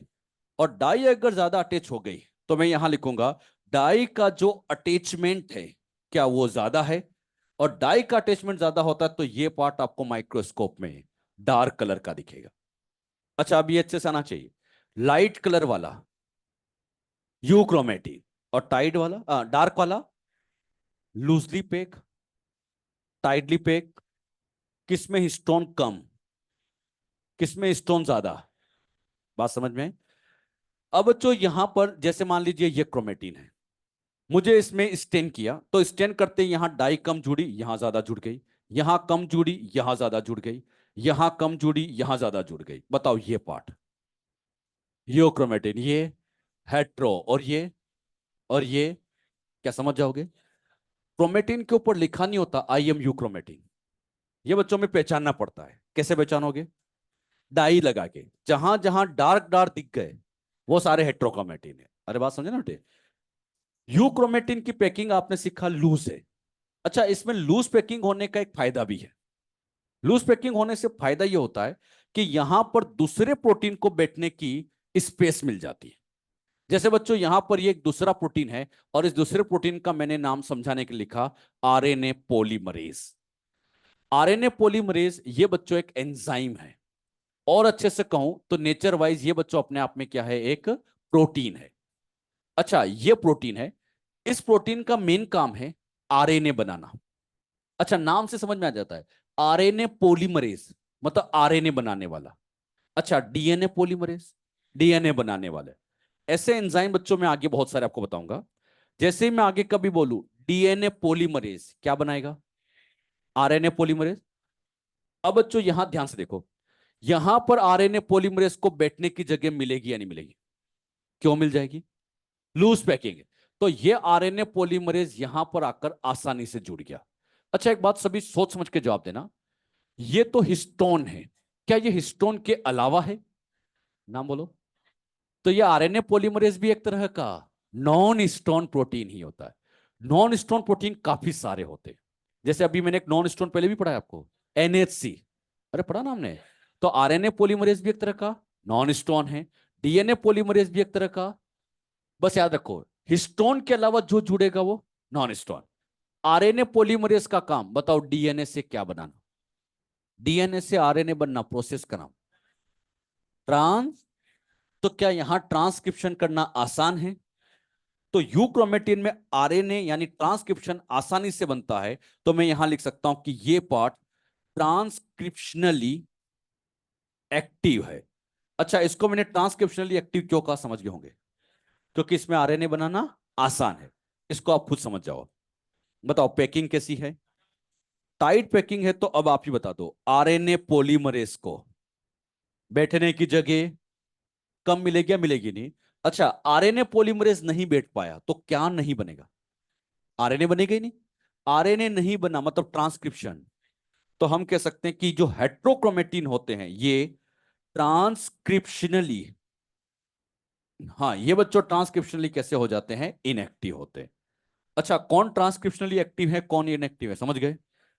बताइए, यू क्रोमेटिन ट्रांसक्रिप्शनली क्यों है? लूज पैकिंग है, उससे क्या फायदा? आरएनए पॉलीमरेज आसानी से जुड़ गया। बताओ इसमें आरएनए आसानी से क्यों नहीं बन पाया? Tight packaging. तो क्या यू क्रोमेटिन हेट्रोक्रोमेटिन डिफरेंस समझ में आ रहा है? बताओ, टाइटली पैक्ड, लूजली पैक्ड, किसमें किसके अंदर dark colour, light colour, transcriptionally inactive, transcriptionally active, histone कम, हिस्टोन ज्यादा। बात समझ में आए? अच्छा, मैं ये पूछूं कि ये जो क्रोमेटिन है, ये पूरा क्रोमेटिन, इसमें देखा जाए तो टोटल 4 कंपोनेंट है। ध्यान से देखो, क्या इसमें डीएनए है? Very good. क्या इसमें हिस्टोन है? नॉन हिस्टोन है। हाँ लगा है। ये जो आरएनए पॉलीमरेज ये सब क्या है?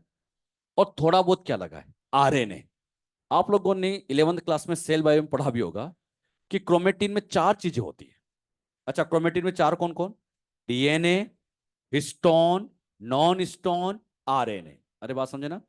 मेन तो बच्चों इसमें डीएनए और हिस्टोन है, उसके बाद नॉन हिस्टोन, और थोड़ा बहुत ये आरएनए थोड़ा बहुत इसलिए मिल जाता है क्योंकि जब भी इसको सेल में से आप बाहर निकालते हो ना, तो इसके साथ थोड़ा बहुत आरएनए लगा रह जाता है। तो इसलिए थोड़ा बहुत आरएनए इसमें देखने को मिल सकता है, लेकिन आरएनए बहुत कम ही होगा। मेन तो डीएनए, हिस्टोन, फिर नॉन हिस्टोन, और सबसे कम आरएनए होगा। ये जो स्ट्रक्चर समझे, क्लियर हुई? ये अपनी एनसीईआरटी में इस वाली में जो अभी हम पढ़ेंगे उसमें सब ये लिखा है। तो आप लोग बच्चे इसको डायग्राम चाहे तो बना लो समझने के लिए। थ्योरेटिकल पार्ट सारा लिखा है, आप तो डायग्राम बना लिया करो। डायग्राम से क्या होता है, समझना आसान हो जाए।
ये बेसिक डाई याद होना चाहिए। अरे 11th क्लास में पढ़ा भी होगा, है ना, इसका नाम वहां लिखा भी है। कई चीजें अभी थोड़े दिन तो आपको 11 की यूज होती रहेगी बीच बीच में। भूल जाओ कोई बात नहीं, लेकिन जब याद दिला दे तो फिर उस टाइम याद आना भी चाहिए ना। भूलते सभी है, ऐसी बात नहीं है, भूलते सब है। लेकिन हाँ, अपने को याद आ जाए तो हाँ, क्लिक होना चाहिए कि हाँ वहां पढ़ा था कहीं, है ना।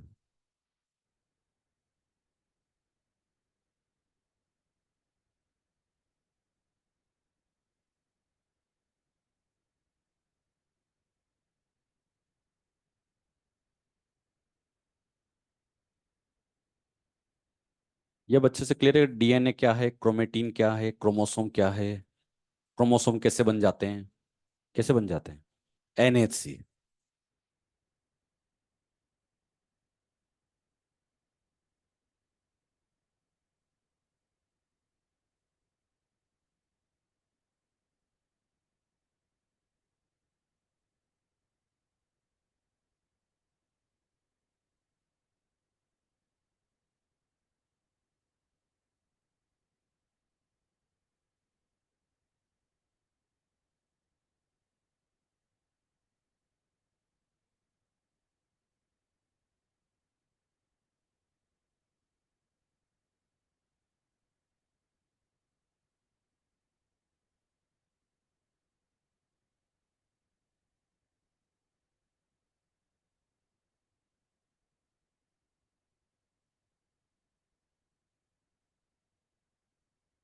हो गया कंप्लीट।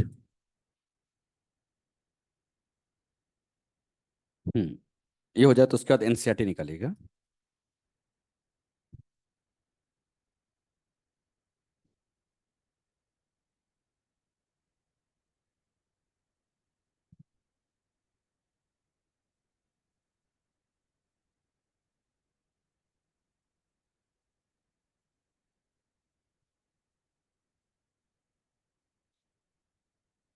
एनसीईआरटी में बच्चों, ये जो स्टार्टिंग वाला पेज है ये अभी रहने देना है, ये मैं आपको पहले बोल चुका हूँ।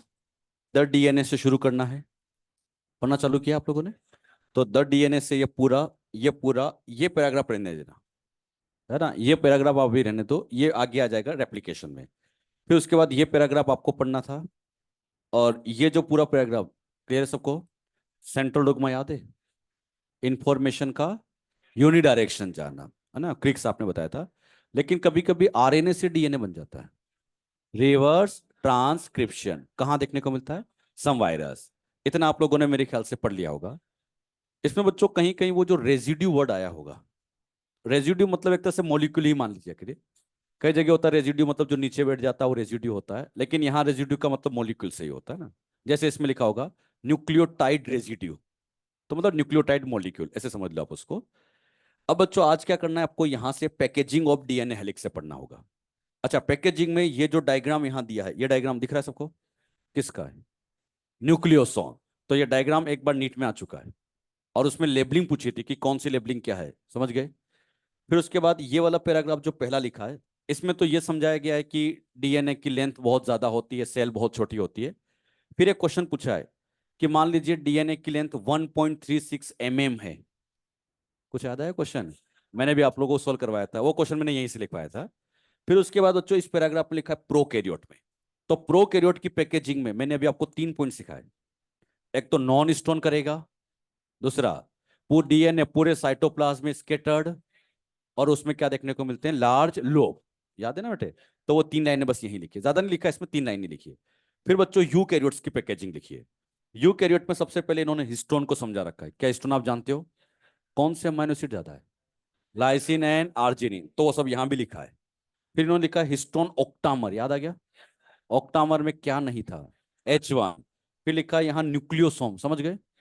इन बीट्स का नाम क्या होता है, न्यूक्लियोसोम, और ये पूरे धागे का नाम क्रोमेटीन। तो फिर न्यूक्लियोसोम क्या है, क्रोमेटीन क्या है, ये सब लिखा हुआ है। फिर बच्चों इन्होंने हायर लेवल पर पैकेजिंग में समझा रखा है कि मेटाफेज में, लास्ट वाले पैराग्राफ है, कि मेटाफेज स्टेज में हायर लेवल पर पैकिंग होती है जिससे क्रोमोसोम बनते हैं। कौन बनाता है उसके लिए आप देखो अगले पेज पर सबसे पहली लाइन, कौन सा प्रोटीन बनाता है, नॉन हिस्टोन क्रोमोसोमल प्रोटीन, तो उन्होंने लिखा एनएचसी प्रोटीन है। फिर बच्चों वहां क्रोमेटिन के दो पार्ट कर दिए, कौन से थे? यूक्रोमेटिन और, तो ये जो मैं लिखा ना कि ये लूजली पैक्ड होता है, लाइट कलर का होता है, ट्रांसक्रिप्शनली एक्टिव होता है, वो सब यहाँ भी लिखा है। बात समझ गए? तो मान लो कभी इसमें भूल जाओ ना बेटे, नहीं समझ में आए, तो इन डायग्राम को सामने रखा करो। डायग्राम से देख के समझोगे तो समझ में आ जाएगा कि हाँ ये बातें कही है। अच्छा, इतना वाला सब पढ़ लोगे। और मुझे पता है इसमें मैं एक एक लाइन आपको समझा चुका हूँ, एक भी लाइन ऐसी नहीं जो मैंने नहीं समझाई, बिल्कुल हर चीज समझा चुका हूँ। फिर भी अगर कोई लाइन समझ में नहीं आती है तो आप मुझसे पूछो ना, मैं आपको बताऊंगा कि हाँ इस लाइन का मतलब ये है। लेकिन मैंने अपनी तरफ से पूरा समझा दिया है, फिर भी कोई नहीं समझ में आए तो बताइएगा। अब हम स्टार्ट करेंगे सर्च फॉर जेनेटिक मटेरियल। अब बच्चों इस सर्च में क्या होता है, ये जो पहला पैराग्राफ लिखा है ये अपने मॉड्यूल में नहीं है, अपने मॉड्यूल में यहां से शुरू किया ट्रांसफॉर्मेशन प्रिंसिपल से। तो इनमें एक दो साइंटिस्ट के,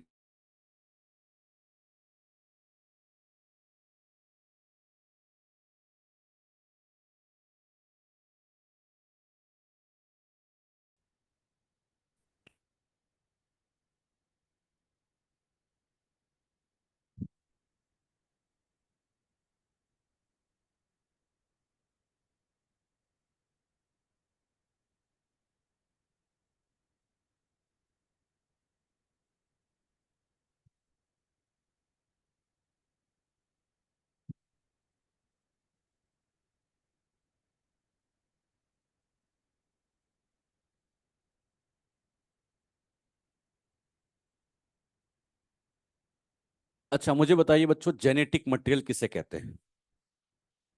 डीएनए, आरएनए, ऐसे समझो इसको, ध्यान सुनना आप सभी। जेनेटिक मटेरियल बच्चों उस मटेरियल को कहा जाता है जो एक जनरेशन से दूसरी जनरेशन में ट्रांसफर होगा। मतलब पेरेंटल सेल से बच्चों में जो भी मटेरियल जाएगा ना, बस वही मटेरियल जेनेटिक मटेरियल होता है। मान लीजिए यहां पर सिखाने के लिए ये मेरे पास पेरेंटल सेल है, और ये मान लेते हैं कि नेक्स्ट जनरेशन आई। अब बच्चों पेरेंटल सेल में से कुछ ना कुछ चीज तो ऐसी होगी जो अगली जनरेशन में पहुंची होगी। तो ये जो मटेरियल दिख रहा है ना, जो एक जनरेशन से दूसरी जनरेशन में ट्रांसफर हो रहा है, बस समझ जाना यही जो मटेरियल होता है, इसी मटेरियल को नाम दिया जाता है जेनेटिक मटेरियल। तो बताओ जेनेटिक मटेरियल किसको कहते हैं? नहीं, डीएनए आरएनए नहीं पता मुझे, एक जनरेशन से दूसरी जनरेशन में जाने वाला जेनेटिक मटेरियल है। अब बच्चों हमें इसी मटेरियल की सर्च करना है। और हमें अभी नहीं पता है डीएनए आरएनए क्या है, हमें नहीं पता, हमें तो इसकी क्या करना है, सर्च। हम इसको खोजने जा रहे हैं, हम इसको खोजने जा रहे हैं कि ये क्या है। अच्छा, ये जेनेटिक मटेरियल जैसा कि आप कह रहे हो कि सर डीएनए भी हो सकता है, आरएनए भी हो सकता है, लेकिन पुराने जमाने के साइंटिस्ट लोग ज्यादातर ये मानते थे कि जेनेटिक मटेरियल प्रोटीन होगा। मतलब पुराने साइंटिस्ट लोगों से कभी आप पूछिए तो वो यही कहते थे कि जेनेटिक मटेरियल प्रोटीन होगा। लेकिन बच्चों जब सर्च की गई, एविडेंसेस पता किए गए, कलेक्ट किए गए, तो पता चला कि जेनेटिक मटेरियल तो सबसे बढ़िया डीएनए है। अब वो कैसे हैं, कैसे इसको प्रूव किया गया, यही तो हम सीखेंगे। अच्छा, जेनेटिक मटेरियल को लेकर कई साइंटिस्ट लोगों से क्वेश्चन पूछे गए, और उनसे पूछा गया कि आप बताओ कि इन डीएनए आरएनए प्रोटीन में से क्या जेनेटिक मटेरियल होगा। इसमें सबसे पहली बार क्वेश्चन पूछा गया था, जिन्होंने जेनेटिक्स की शुरुआत की थी, मेंडल। मेंडल को कहा जाता है फादर ऑफ जेनेटिक्स। मेंडल के बारे में डिटेल में मैं अगले चैप्टर में आपको पढ़ाऊंगा, उनकी पूरी हिस्ट्री आपको बता दूंगा कि उन्होंने कैसे काम किया था। मेंडल ने बच्चों 1865 में अपनी बातें पब्लिश की थी। इन्होंने, शायद आपको याद भी हो कि law of dominancy, law of segregation, ऐसे काफी लॉ दिए थे, वो आप लोग को पढ़ना भी है आगे। मेंडल ने बच्चों काफी सारी बातें जेनेटिक्स की समझाई। मेंडल से पूछा गया कि आप जेनेटिक्स में इतनी बड़ी बड़ी बातें समझा रहे हो, बस एक बात का जवाब दे दो कि आपने जो कहा है कि एक जनरेशन से दूसरी जनरेशन में जाता है, तो बताओ वो मटेरियल कौन सा है जो यहां से यहां जाता होगा। तो मेंडल जवाब देता था कि ये एक जनरेशन से दूसरी जनरेशन में जाने वाला मटेरियल कोई फैक्टर है। मेंडल अपनी बात को हमेशा किससे समझाता था? फैक्टर। वो हर चीज को फैक्टर से कह देता था। मेंडल से पूछा गया कि यही तो बताओ कि ये फैक्टर है क्या, मतलब ये डीएनए है या आरएनए है या प्रोटीन है, फैक्टर क्या है? तो मेंडल सीधा सा जवाब देता था, मैंने तो आज डीएनए का नाम पहली बार सुना है। मतलब मेंडल को डीएनए का कोई आइडिया नहीं था, क्योंकि उस टाइम डीएनए की डिस्कवरी नहीं हुई थी। अच्छा, इसे डीएनए को तो पहली बार फिर देखा था 18, शायद याद आ जाए आप लोगों को ना, इसलिए मैं आपसे कहता ईयर पे थोड़ा ध्यान दिया करो, बहुत कुछ चीजें आप लोग को हिस्टोरिकल क्लियर होगी। 1869 में साइंटिस्ट आए थे, फ्रेडरिक मिशर। और इन मिशर साइंटिस्ट ने पस सेल में देखा था, कुछ याद आया? और पस सेल के न्यूक्लियस में देख के कहा था कोई एसिडिक मटेरियल था, और क्या नाम दिया था, न्यूक्लिन। और यही न्यूक्लिन तो डीएनए था। तो बताइए, मेंडल के टाइम पे तो डीएनए डिस्कवर्ड, वो तो बाद में आया है। अरे बाद में डीएनए की डिस्कवरी। अच्छा, मिशर साहब से पूछा गया कि आपने जो न्यूक्लियन डिस्कवर्ड किया है, बताइए क्या यही जेनेटिक मटेरियल है? तो उन्होंने कहा अभी तो बस हमने न्यूक्लियन को खोजा है, धीरे धीरे सर्च करके आपको बता देंगे कि ये जेनेटिक मटेरियल है या नहीं है। लेकिन ये भी बच्चों कोई ढंग से जवाब नहीं दे पाए थे। फिर बच्चों और टाइम बीता। ईयर आता है 1902 के आसपास का। दो साइंटिस्ट आते हैं, Sutton and Boveri. Sutton and Boveri, इन्होंने भी जेनेटिक्स में काफी बातें सिखाई है। इनसे पूछा गया कि आप बताइए जेनेटिक मटेरियल क्या होता होगा। इवन ये भी जवाब नहीं दे पाए। फिर बच्चों और टाइम बीता। ईयर आता है 1910 के आसपास का, और बहुत ही फेमस साइंटिस्ट आते हैं, थॉमस हंट मॉर्गन। जैसे बच्चों आप मेंडल का नाम जेनेटिक्स में जानते हो ना, उसी तरह से मॉर्गन का नाम भी जेनेटिक्स में बड़ा इंपॉर्टेंट है। इन्होंने भी जेनेटिक्स में कई एक्सपेरिमेंट किए। शायद आपको याद भी होगा, इन्होंने ड्रोसोफिला पर एक्सपेरिमेंट किए थे। हाँ, आगे हम पढ़ेंगे इनके बारे में। ड्रोसोफिला पे इन्होंने काफी सारे एक्सपेरिमेंट परफॉर्म किए थे। इसीलिए मॉर्गन साहब को हम कहते भी है फादर ऑफ एक्सपेरिमेंटल जेनेटिक्स। बहुत एक्सपेरिमेंट इन्होंने परफॉर्म किए। मॉर्गन साहब से कहा गया कि आप बड़े समझदार दिखते हैं, तो आप तो बता ही दोगे कि जेनेटिक मटेरियल कौन होगा, बड़े एक्सपेरिमेंट करने में एक्सपर्ट है आप। तो इन्होंने क्या जवाब दिया? मॉर्गन साहब ने कहा ये सेल है, ये न्यूक्लियस है, और ये क्रोमोसोम है। और इस क्रोमोसोम के अंदर जो मटेरियल है ना, बस वही जेनेटिक मटेरियल है। मॉर्गन साहब से पूछा गया वही तो बताइए कि वो क्रोमोसोम के अंदर क्या है। अरे वो डीएनए है, आरएनए है या प्रोटीन है, उसी का तो जवाब आपसे मांग रहे हैं। कहने की बात है, मॉर्गन साहब भी जवाब नहीं दे पाए। फिर बच्चों और टाइम बीता। ईयर आता है 1928 के आसपास का, और यहां पर एक साइंटिस्ट हैं ग्रिफिथ, जो बैक्टीरिया को चूहे में इंसर्ट कराते हैं। अच्छा, इनके बारे में भी हम सीखेंगे, ये सब सीखेंगे हम डिटेल में। ग्रिफिथ साहब से पूछा गया कि आप जेनेटिक मटेरियल के बारे में कुछ बताइए। तो इन्होंने एक हल्का सा हमें आइडिया दिया था। एक बैक्टीरिया होता है आर, और ये चेंज होता है एस में। इस आर को एस में चेंज करने के लिए ग्रिफिथ साहब ने कहा था कि इस आर के अंदर कुछ ना कुछ मटेरियल इंसर्ट होता है, और ये जो मटेरियल था ना, बस यही जेनेटिक मटेरियल है। हाँ, अब ये आर एस क्या मैंने आपको नहीं सिखाया अभी ना, अगली क्लास में सिखाऊंगा अभी मैं कि आर क्या था, एस क्या था, सब सिखाएंगे। इन्होंने क्या बताया कि आर को एस में चेंज करने वाला इस मटेरियल का नाम क्या है। लेकिन इनसे पूछा गया कि ये क्या है, डीएनए है, आरएनए है, प्रोटीन है, तो इसका जवाब भी ग्रिफिथ नहीं दे पाए।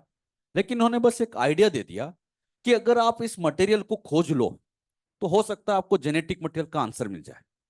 मतलब आपको एक रिसर्च करने का तरीका, एक पैटर्न सिखा दिया। फिर बच्चों साइंटिस्ट आते हैं 1933 से लेकर 44 के बीच में, तीन साइंटिस्ट आते हैं, एवरी, मैक्लियोड एंड मैककार्टी। अच्छा, इन तीनों ने वही ग्रिफिथ के काम को आगे बढ़ाया, और ये बताया कि ये आर को एस में चेंज करने वाला मटेरियल कोई और नहीं, डीएनए है। इन्होंने बता दिया कि आर को एस में चेंज करने वाला मटेरियल। तो ये सबसे कहने लग गए कि हमने प्रूव कर दिया कि जेनेटिक मटेरियल डीएनए होता है। लेकिन बहुत सारे साइंटिस्ट लोग इनके एक्सपेरिमेंट से खुश नहीं थे। बहुत सारे साइंटिस्ट लोगों ने इनके एक्सपेरिमेंट पे उंगली उठा दी थी। क्यों उठाई थी, इसका रीजन भी मैं आपको समझाऊंगा। तो इनके एक्सपेरिमेंट से भी काफी सारे साइंटिस्ट हैप्पी नहीं थे, यानी इनके एक्सपेरिमेंट को भी फाइनल प्रूफ नहीं माना जाता है। फिर बच्चों टाइम बीता, और ईयर आता है 1952 में। यहां पर साइंटिस्ट आते हैं हर्शे एंड चेस। और हर्शे एंड चेस ने आकर वायरस पर एक्सपेरिमेंट किए, और यहां आके बताया DNA is the genetic material. और जब यहां जाके हमें पता चला जेनेटिक मटेरियल डीएनए है, तो इन्हीं के एक्सपेरिमेंट को बच्चों फाइनल प्रूफ माना गया। यानी काफी सालों बाद हमें समझ में आया कि जो डीएनए था वही जेनेटिक मटेरियल था। अच्छा, डीएनए को पहली बार देखा कब किया था? 1860। लेकिन वो जेनेटिक मटेरियल होगा, इसका प्रूफ तो हमें काफी सालों बाद मिला। क्या बीच में साइंटिस्ट नहीं आए? लेकिन कोई भी इसका ढंग से जवाब नहीं दे पाए, एक्सपेरिमेंटली प्रूफ नहीं कर पाए। और एक बात मैंने आपको पहले भी सिखाई, ये बात 1950 के बाद, कुछ याद आया होगा ऐसी बातों ने कहा, उसके बाद एकदम से ड्रास्टिकली चेंजेस आए थे। ऐसा क्यों? हाँ, टेक्निक्स बढ़ गई थी। तो टेक्निक्स आने की वजह से फिर बच्चों में बायोलॉजी समझना बड़ा आसान हो गया। मॉलिक्यूलर बायोलॉजी में एक तरह का रिवॉल्यूशन आ गया था। बात समझ में? इनमें से बच्चों में मेंडल के बारे में, सटन बोरी और मॉर्गन, इन सब के बारे में जेनेटिक्स में पढ़ाऊंगा। तो इनके बारे में अभी आपको ध्यान नहीं देना है। अगली क्लास में हम शुरू करेंगे कहां से, ग्रिफिथ के एक्सपेरिमेंट से, कि इन्होंने कैसे एक्सपेरिमेंट किया, फिर इनका एक्सपेरिमेंट समझाएंगे और फिर इनका एक्सपेरिमेंट समझाएंगे। आज बच्चों आप मॉड्यूल में एक्सरसाइज नंबर 1 में क्वेश्चन नंबर 1 से लेकर 43 तक के क्वेश्चन सोल्व करेगा। एक्सरसाइज 1 से लेकर 43। अच्छा, ये 43 क्वेश्चन कितने टाइम में सोल्व कर लोगे? एक सेकंड। कितना टाइम, जो जो लॉजिकली बात होती है। अपने पेपर में 90 मतलब 100 क्वेश्चन आते हैं, आप 90 अटेम्प्ट करते हो। मेरे ख्याल से आप लोगों को उसमें 45 मिनट के आसपास लगते होंगे, 40 45, किसी को 50 मिनट भी लगते होंगे। आपके पास यहाँ 43 क्वेश्चन है, तो मेरे ख्याल से 20 मिनट, चलो ठीक है 25 मिनट। तो आप लोगों को ये 43 जब क्वेश्चन सोल्व करना है तो 25 मिनट का अलार्म सेट करना है, और उसी अलार्म सेट करने के बाद इन सबको सोल्व करना है। और उसके आंसर एक साथ नहीं देखना है, पहले सारे 43 सोल्व करो, फिर आंसर चेक करो और देखो कितने गलत हुए। गलत हो जाए कोई दिक्कत नहीं है, उसको एक बार फिर चेक करो कि गलती क्यों हुई है, खुद समझने की कोशिश करो कि गलती हुई तो क्यों हुई। अरे एग्जाम में भी तो यही होता है, आते हुए क्वेश्चन भी गलत हो जाते हैं। तो हमें इसी तरह से प्रैक्टिस करनी है। तो ये क्वेश्चन मैं आपसे एक बार डिस्कस भी करूंगा, लेकिन पहले खुद अच्छे से ट्राई करो, कोशिश करो कि खुद ही उसका आंसर निकाले। ओके बच्चों, थैंक यू।